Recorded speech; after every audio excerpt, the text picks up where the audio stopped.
ಅವಧಿ ಪೂರ್ವ ಚುನಾವಣೆ ಬಾಂಬ್ ಸಿಡಿಸಿದ್ದಾರೆ ಕುಮಾರಸ್ವಾಮಿ. ಏನ್ ಹೇಳಿದ್ರು? ಸರ್ಕಾರ ತೆಗೆಯೋದಿಲ್ಲ, ಇವರ ಪಾಪದ ಕೊಡ ತುಂಬಿದೆ, ಮಾಡಬಾರದ ಕೆಲಸ ಮಾಡಿದ್ದಾರೆ ಅಂತ ಎಚ್ಡಿಕೆ ಕಿಡಿಕಾರಿದ್ದಾರೆ. ನಾನ್ ಸಿಎಂ ಅಂತ ಟವಲ್ ಹಾಕ್ತಿದ್ದಾರೆ. ಆತ್ಮಸಾಕ್ಷಿ ಅಂತಾರೆ. ಇಂಥ ಬಂಡರನ್ನ ನೋಡಲು ಸಾಧ್ಯ ಇಲ್ಲ. ರಾಜ್ಯದಲ್ಲಿ 2028ಕ್ಕೂ ಮುಂಚೆಯೇ ಚುನಾವಣೆ ಬರಬಹುದು. 2028ರವರೆಗೂ ಕಾಯಬೇಕಾಗಿಲ್ಲ ಅಂತ ಎಚ್ಡಿಕೆ ಹೊಸ ಬಾಂಬ್ ಸಿಡಿಸಿದ್ದಾರೆ. ಮುಂದಿನ ಚುನಾವಣೆ ಯಾವಾಗಲೇ ನಡೆಯಲಿ, ನಾವೇ ಸರ್ಕಾರ ತೆಗಿಬೇಕಾಗಿಲ್ಲ. ಇದು ದಿನ ನೋಡ್ತಾ ಇದ್ದೀರಿ, ಡಬಲ್ ಹಾಸ್ಕೊಂಡು ಕೂತಿರೋರು ದಿನ ನೋಡ್ತಾ ಇದ್ದೀರಿ. ನಾನ್ ಮುಖ್ಯಮಂತ್ರಿ ಹೇಳ್ತಾ ಇದ್ದಾರೆ.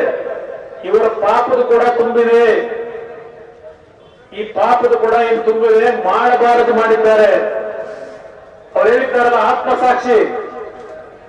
ಆತ್ಮಸಾಕ್ಷಿಯನ್ನೇ ಇವತ್ತು ಪ್ರಶ್ನೆ ಹಾಕೊಳ್ಳೋದಾದ್ರೆ ಇಂಥ ಒಂದು ಬಂಡರನ್ನ ನೀವು ಮತ್ತೆಲ್ಲ ನೋಡಕ್ ಸಾಧ್ಯ ಇಲ್ಲ. ಅದರಿಂದ ಈ ಸರ್ಕಾರದ ಅಂತಿಮ ದಿನಗಳು ಪ್ರಾರಂಭ ಆಗ್ತಾ ಇದೆ. ಮುಂದಿನ ದಿನಗಳಲ್ಲಿ ಕರ್ನಾಟಕದಲ್ಲಿ ಚುನಾವಣೆ 2028ರವರೆಗೂ ಕಾಯಬೇಕಾಗಿಲ್ಲ. ನೀವು ಕಾಂಗ್ರೆಸ್ನ ಸ್ವಯಂ ಮುಂಚೆನೆ ಚುನಾವಣೆ ಬಂದ್ರೆ ರಾಮನಗರ ಜಿಲ್ಲೆಯ ನನ್ನ ತಂದೆ ತಾಯಿಗಳಿಗೆ ವೇದಿಕೆ ಮುಖಾಂತರ ಹೇಳ್ತೇನೆ, ಮುಂದೆ 4ಕ್ಕೆ 4 ಸ್ಥಾನಗಳನ್ನ ಈ ಜಿಲ್ಲೆಯನ್ನು ನಾನು ಮಾಡಬೇಕಾದ್ರೆ ಯಾವ ದೂರದೃಷ್ಟಿ ಇಟ್ಟುಕೊಂಡು ರಾಮನಗರ ಜಿಲ್ಲೆಯನ್ನ ಮಾಡಿದ್ದೇವೆ, ಅಭಿವೃದ್ಧಿ ಅಂತಕ್ಕಂಥದ್ದನ್ನ ಯಾವ ರೀತಿ ಮಾಡಬಹುದು ಅನ್ನೋದನ್ನ ದೇಶಕ್ಕೆ ಮಾದರಿಯಾಗಿ ನಾನೇನಿದ್ದಂತ ಕೇವಲ 18 ತಿಂಗಳು 14 ತಿಂಗಳಲ್ಲಿ ಮಾಡಿ ತೋರಿಸಿದ್ದೇನೆ. ಅದು ನಿಮ್ಮಿಂದ ಇವತ್ತು ಈ ಶಕ್ತಿಯನ್ನು ಕೊಟ್ಟಿರ್ತಕ್ಕಂಥವ್ರು. ಮುಂದಿನ ಚುನಾವಣೆ ಯಾವಾಗಲೇ ನಡೆಯಲಿ, ನಾವೇ ಸರ್ಕಾರ ತೆಗಿಬೇಕಾಗಿಲ್ಲ. ಇದು ದಿನ ನೋಡ್ತಾ ಇದ್ದೀರಿ, ಡಬಲ್ ಹಾಸ್ಕೊಂಡು ಕೂತಿರೋರು ದಿನ ನೋಡ್ತಾ ಇದ್ದೀರಿ. ನಾನ್ ಮುಖ್ಯಮಂತ್ರಿ ಹೇಳ್ತಾ ಇದ್ದಾರೆ. ಇವರ ಪಾಪದ ಕೂಡ ತುಂಬಿದೆ, ಈ ಪಾಪದ ಕೂಡ ಏನು ತುಂಬಿದೆ, ಮಾಡಬಾರದು ಮಾಡಿದ್ದಾರೆ.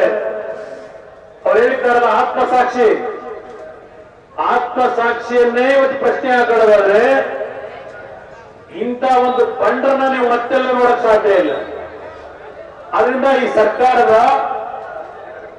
ಅಂತಿಮ ದಿನಗಳು ಪ್ರಾರಂಭ ಆಗ್ತಾ ಇದೆ. ಮುಂದಿನ ದಿನಗಳಲ್ಲಿ ಕರ್ನಾಟಕದಲ್ಲಿ ಚುನಾವಣೆ 2028ರವರೆಗೂ ಕಾಯಬೇಕಾಗಿಲ್ಲ. ನೀವು ಕಾಂಗ್ರೆಸ್ನ ಸ್ವಯಂ ಮುಂಚೆನೆ ಚುನಾವಣೆ ಬಂದ್ರೆ ರಾಮನಗರ ಜಿಲ್ಲೆಯ ನನ್ನ ತಂದೆ ತಾಯಿಗಳಿಗೆ ವೇದಿಕೆ ಮುಖಾಂತರ ಹೇಳ್ತೇನೆ, ಮುಂದೆ 4ಕ್ಕೆ 4 ಸ್ಥಾನಗಳನ್ನ ಈ ಜಿಲ್ಲೆಯನ್ನು ನಾನು ಮಾಡಬೇಕಾದ್ರೆ ಯಾವ ದೂರದೃಷ್ಟಿ ಇಟ್ಟುಕೊಂಡು ರಾಮನಗರ ಜಿಲ್ಲೆಯನ್ನ ಮಾಡಿದ್ದೇವೆ, ಅಭಿವೃದ್ಧಿ ಅಂತಕ್ಕಂಥದ್ದನ್ನ ಯಾವ ರೀತಿ ಮಾಡಬಹುದು ಅನ್ನೋದನ್ನ ದೇಶಕ್ಕೆ ಮಾದರಿಯಾಗಿ ನಾನೇನಿದ್ದಂತ ಕೇವಲ 18 ತಿಂಗಳು 14 ತಿಂಗಳಲ್ಲಿ ಮಾಡಿ ತೋರಿಸಿದ್ದೇನೆ. ನೋಡಿ, ಬಹಳ ಮುಖ್ಯವಾಗಿ ಹೈಲೈಟ್ ಆಗಿರೋದು ಇವರ ಮಾತುಗಳಲ್ಲಿ ಅವಧಿಗೂ ಪೂರ್ವ ಚುನಾವಣೆ ಮಾಡುವಂತ ಸಂದರ್ಭ ಬಂದ್ಬಿಡುತ್ತೆ ಅಂತ. 2028ರವರೆಗೂ ಕಾಯೋದು ಬೇಡ, ಅದಕ್ಕೂ ಮುಂಚೆನೆ ಚುನಾವಣೆ ಬರಬಹುದು ಅನ್ನೋದಾಗಿ ಎಚ್ಡಿಕೆ ಹೇಳ್ತಾ ಇದ್ದಾರೆ. ಮತ್ತೇನಾದ್ರೂ ಚುನಾವಣೆ ಬಂತು ಅಂತಂದ್ರೆ 4 ಕ್ಷೇತ್ರವನ್ನ ನಾವು ಗೆಲ್ತೇವೆ. ರಾಮನಗರ ಜಿಲ್ಲೆ ಇಗಲೂರು ಗ್ರಾಮದಲ್ಲಿ ಎಚ್ಡಿಕೆ ಕೊಟ್ಟಿರುವಂತಹ ಹೇಳಿಕೆ. ಮಳೆ ಬರ್ತಾ ಇತ್ತು, ಇದರ ನಡುವೆನೂ ಕೂಡ ಬಹಳ ಅಬ್ಬರದ ಮಾತುಗಳನ್ನಾಡಿದ್ದಾರೆ.